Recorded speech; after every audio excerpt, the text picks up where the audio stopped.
Oi gente, tudo bem? Eu sou o Lazossa e no vídeo de hoje eu vou te contar uma teoria que diz quem seria o monstro da Julia. Isso lá do universo de Monstros S.A. Será que por acaso o Sully ou o Mike seria o monstro dela? Tá brincando, né? Diz que é brincadeira. Bom, então já pega essa pipoca e vem descobrir isso comigo.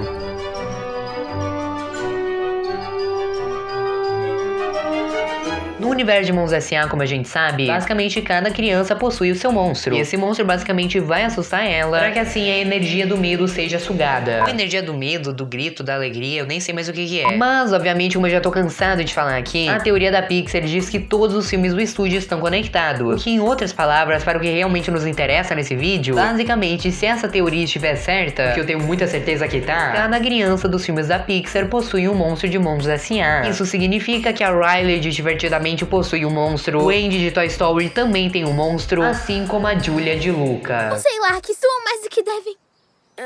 Mas agora a questão é quem que seria esse monstro? Porque como a gente sabe, existem várias gerações de várias épocas diferentes de Monstros S.A. Será que, por exemplo, seria a geração do Sully e o Mike? Ou será que seria a geração de quando o Mike e o Sully eram crianças? Só pra deixar claro, essa teoria não é minha, e sim do canal Super Kalim Brothers. E caso você queira conhecer um pouco mais do trabalho dele, vou deixar o link do canal dele aqui embaixo na descrição.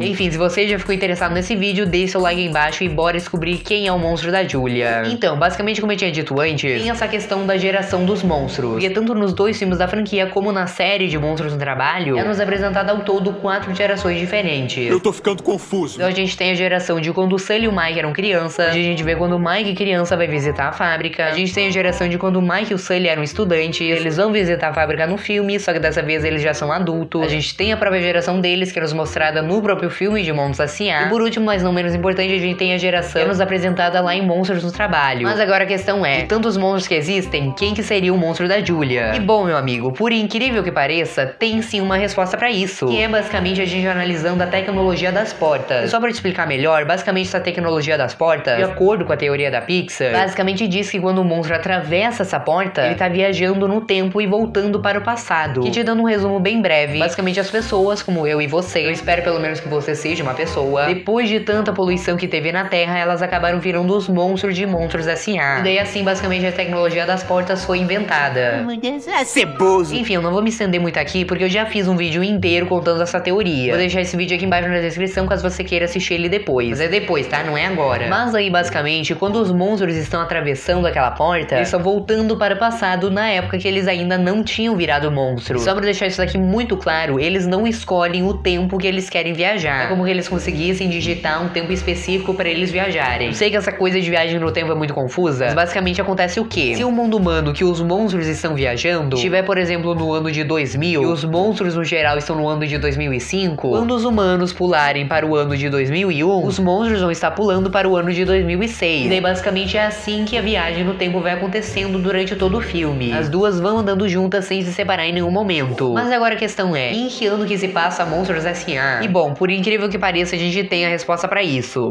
Graças a Deus. Porque na ficha de uma das crianças que a gente acaba vendo, é nos dito que os monstros estão no ano de 1999. Mas aí quantas crianças que estão sendo assustadas? Basicamente, em vários quartos das crianças que vão aparecendo ali, a gente consegue ver muitos cartazes da Disney. O que, caso você não saiba, esses cartazes estão nada mais nada menos que propagandas da época que a Disneyland estava sendo inaugurada. Por isso a gente pode deduzir que essas crianças estão no tempo de 1955. O tempo 1955, no ano 1955. O que faria muito sentido se parar pra pensar, porque daí naquela época as crianças estavam super animadas, por isso que elas estavam pendurando cartazes nos seus quartos. Pra mim isso daí faz muito sentido.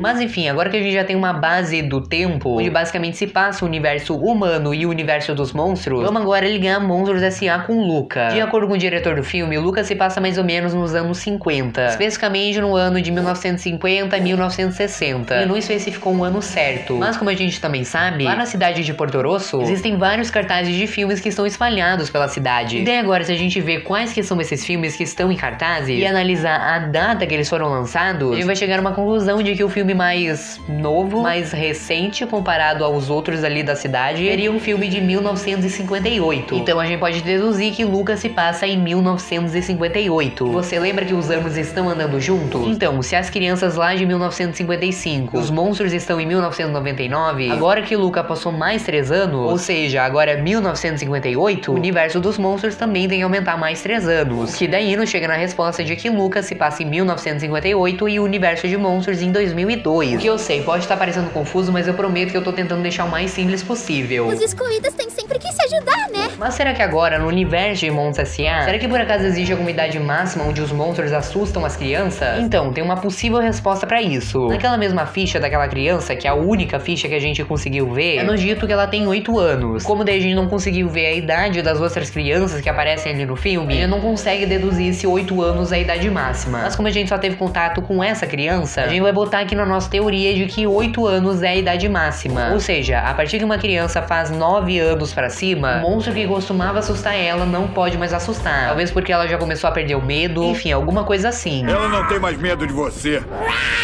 Mas como a gente sabe lá no filme de Luca, durante os acontecimentos do filme, ou seja, em 1958, a Julia ela tinha 13 anos. Por isso que para ela chegar em 8 anos, a gente tem que subtrair 5 anos. Tá conseguindo entender isso daqui? Basicamente, a Julia de 1958 tinha 13 anos. Pra ela ter 8, que é a idade máxima que pode ser assustada, de acordo aqui com a nossa teoria, ela teria que voltar pra 1953. Ou seja, a gente diminuiu 5 anos aí. E como o universo dos monstros também tá andando junto, se a gente estava em 1958 e parou em 1953, aqui pros monstros que a gente estava em 2002, a gente vai parar em 1997. E daí agora, qual da geração dos monstros que trabalhava nessa época? Bom, de acordo com uma ficha da geração do Sully, todos eles já assustavam nessa época. Que basicamente, resumindo tudo isso que eu falei até agora, essa questão da viagem do tempo que tá mais confusa que uma prova de matemática, basicamente nos diz que é um daqueles monstros que foi nos apresentado no filme de Monstros S.A. que assustava a Julia quando ela era uma criança. E por isso que agora a gente vai descobrir quem é ele. Não dá pra acreditar.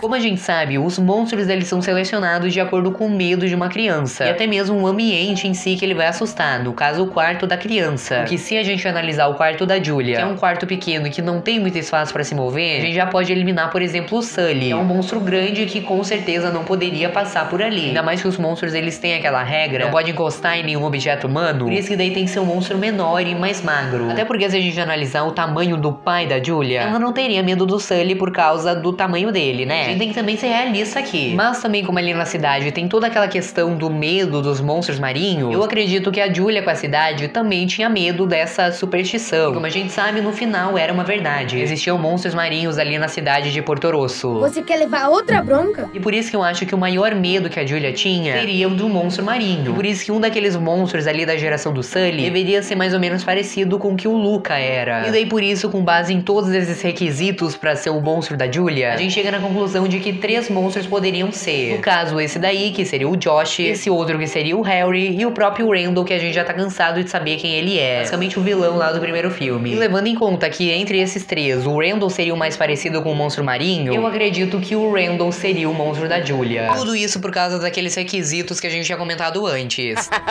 Sabia não? Mas o interessante dessa teoria é que daí poderia ser explicado o porquê do pai da Julia ter tanto medo, afinal, dos monstros marinhos. Como a gente sabe, ele se preocupa demais com a filha dele. E por isso que talvez na cabeça da Julia ela estaria vendo, afinal, o monstro marinho. Basicamente toda a cidade comentava sobre. E daí por isso que de certo ela comentou sobre isso com o pai dela. E o pai dela também começou a ter medo dos monstros marinhos. E daí por isso que ele começou a caçar eles, como a gente vê lá no filme. Mato tudo aqui nada. Ah, Nicholas, mas durante o filme a própria Julia fala que monstros marinhos não existem. E sim, meu amigo, é exatamente por isso que faz sentido. A Julia sabia que os monstros marinhos não vinham do oceano, e sim do armário dela. E por isso que ela tava zombando disso. Todos em Porto Rosso acreditam em monstros marinhos. E outra prova muito interessante que pode comprovar essa teoria, porque lá no final do filme, quando o Alberto em si se revela como um monstro marinho, a gente consegue ver que a Julia ficou totalmente apavorada com isso. E ok, pode até ser porque ela tava vendo literalmente um monstro na frente dela, mas eu particularmente acredito que é porque ela tava revivendo um pesadelo dela de quando ela era criança. Na cabeça dela, ela tava basicamente revendo o monstro que assustava ela quando ela era criança. Só que no caso, como a gente sabe, não seria o Alberto, e sim o Randall. E outra prova que pode comprovar ainda ainda mais essa teoria, porque também lá no final do filme, quando o Alberto e o Lucas se revelam como monstros marinhos, o pai da Julie em si aceita super de boa, porque ele é o primeiro ali da cidade a aceitar os dois. Só que você nunca parou pra pensar o porquê dele ter aceitado tão fácil assim? Como a gente vê durante todo o filme, ele fica obcecado em caçar os monstros marinhos, e daí porque agora ele simplesmente aceitou assim de boa. E bom, isso seria a mesma prova de antes. Ele se preocupa demais com o bem-estar da filha dele. E por isso que quando ele vê que a Julie em si aceitou, superou esse medo de quando ela era criança, ele também acabou aceitando. Eles são